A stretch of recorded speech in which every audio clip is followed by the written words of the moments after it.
Nah, dalam rangka mencari solusi beban tugas yang terlalu berat bagi para senior, maka perlu fokus job. Agar bisa fokus job, maka harus menambah personil. Untuk dapat personil, maka open recruitment. Sepakat? Nanti kalau open recruitment, kemudian ada yang terkurangi job, maka tidak akan ada statement yang menunjukkan post power syndrome. Sepakat? Lirih oleh sepakat? Sepakat? Oke. Itu menjadi poin pertama. Yang kedua, apakah penzonaan masih dibutuhkan? Apa penzonaan masih dibutuhkan? Itu tadi juga dimasalahkan loh.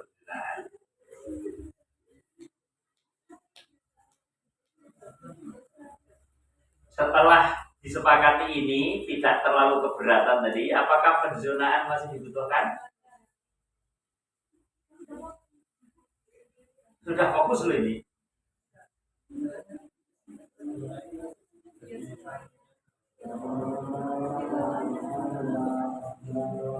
Ya, antisipasi penzonaan sebenarnya akan begini. Kalau tidak dizona semua pondok, maka siapapun yang tinggal di sini kena aturan. Aturannya adalah santri-santri, ustaz-ustaz. Kan ada tata tertib sendiri loh. Maka semua ada tata tertib.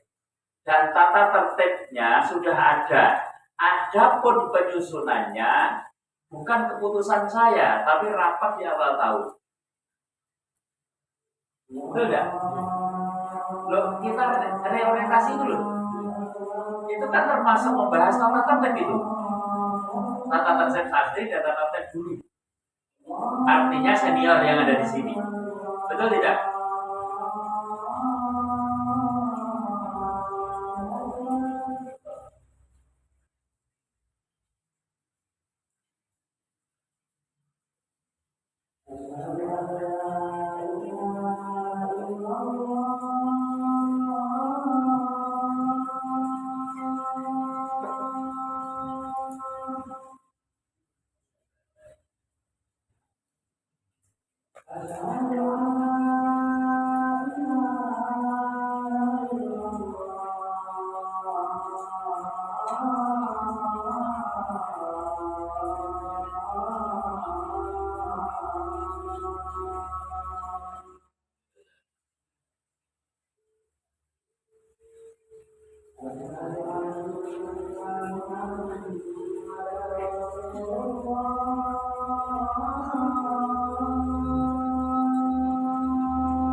Gini ya, sebenarnya ini kalau ini musyawarah tidak harus selesai sekarang sih ya.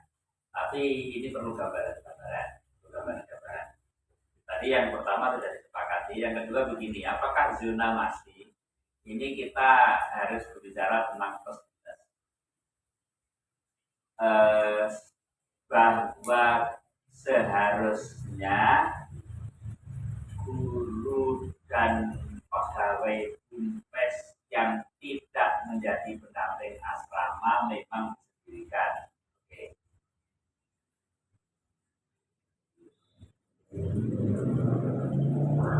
Karena tupoksinya berbeda. Karena kalau guru kemudian jadi satu dengan santri, siji bisa jadi waktunya istirahat berbeda sehingga nggak bisa istirahat. Yang kedua, berkuasa ngajar, ngasar oleh orang ngaji kan iso turu-turu dirol. Tapi begitu amor kalau santri, santri nyampu gurunya turu, akhirnya santri tidak paham itu dan tidak paham kalau jobnya berbeda, maka perlu ditempatkan yang berbeda yaitu selatan. Tapi apakah selatan itu disebut sebagai zona 3? Kalau disebut zona 3 terus kemudian tanpa aturan pondok yang jelas, betul menurut pernyataan Pak Dedi, jangan-jangan di sana nanti menjadi sarang penyakit. Bebas. Mungkin enggak? Yang saya khawatirkan adalah anak-anak di sana itu jangan mengumpuli kosan, tapi masyarakat masih menganggap itu sebagai pondok, sehingga justru keberadaan di sana yang tanpa aturan terkait dengan pondok itu nanti malah menjelekkan pondok. Mungkin enggak? Mungkin enggak? Nah, bagaimana kalau tidak usah ada zona 1, 2, dan 3? Yang ada adalah santri ada tata tertib sendiri, senior ada tata tertib sendiri, yang tata tertib umumnya didasarkan kepada 10 ide dasar Al-Mumtaz, kemudian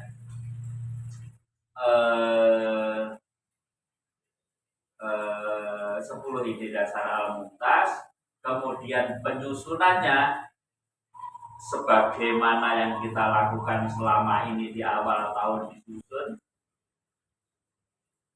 Pada saat menyusun boleh tidak berubah dari yang tahun kemarin? Atau bertahun-tahun harus sama? Nah, kalau boleh berubah, maka jangan dikatakan setelah libur kemudian rapat berubah sistem. Ya, bahwa perubahan itu sebenarnya kan melalui mekanisme rapat, bukan ditentukan oleh pengasuhnya kan? Ada mekanisme rapat kan? Nah, entah itu rapat pimpinan maupun rapat bersama. Oke, gitu ya. Nah, sehingga ada tata tertib yang berbeda antara santri dengan senior. Sementara yang dampingi asrama maka harus menyesuaikan dengan tata tertib santri. Ada pilihan-pilihan. Kemudian yang tidak mendampingi asrama maka ada tata tertib sendiri untuk senior. Oke. Nah, kalau kemudian diadakan begini, maka tanpa ada zona 3, cuman bagi yang melanggar dan tidak menyesuaikan diri berarti harus keluar dari pondok. Tidak ada zona karantina. Gitu. Tidak ada zona karantina. selama ini kan kita anggap di zona 3 itu zona karantina kan? Tidak ada zona karantina. Nah, bagaimana menurut pendapat Anda? Gitu kan? Kalau di seperti itu, karena semuanya ya plus minus memang, semuanya plus. Maka ini harus memilih demi kebaikan bersama. Nah sekarang begini, kalau ada anak atau senior nama saya kalau salah disebut-sebut terus dan akan dicap jelek terus, itu sejak dulu didengungkan itu kata-kata itu, didengungkan kata-kata itu. Maka yang pertama begini, saya ingin testimoni saja. Alhamdulillah Mas Wildani sekarang sudah baik. Pernah namanya saya sebut di umum. Kenapa saya sebut di umum? Mas Wildan tolong dijawab. Pernahkah sebelum saya sebut di umum saya panggil secara pribadi? Pernah ya? Artinya kenapa disebut di umum? Karena saat dipanggil secara pribadi nggak berubah. Gitu ya? Empat mata tidak berubah. Nah kalau kemudian tidak berubah, mestinya kan ada kesadaran begini. Kenapa disebut? Jangan saya disebut-sebut. Gitu. Jangan mestinya jawab, lah sampai berubah enggak? Dan yang sampai berubah pasti nggak akan disebut lagi. Kalau sampai nggak berubah ya disebut terus. Kira-kira perlu dibalik begitu nggak? Oleh yang dicurhati loh. Yang dicurhati perlu membalik begitu nggak kira-kira? Itu kira-kira. Nah, gitu. Kalau berubah, ya nggak disebut lagi. Apakah benar kalau di sini ini ada orang kalau salah itu akan dicap salah terus? Ya enggak.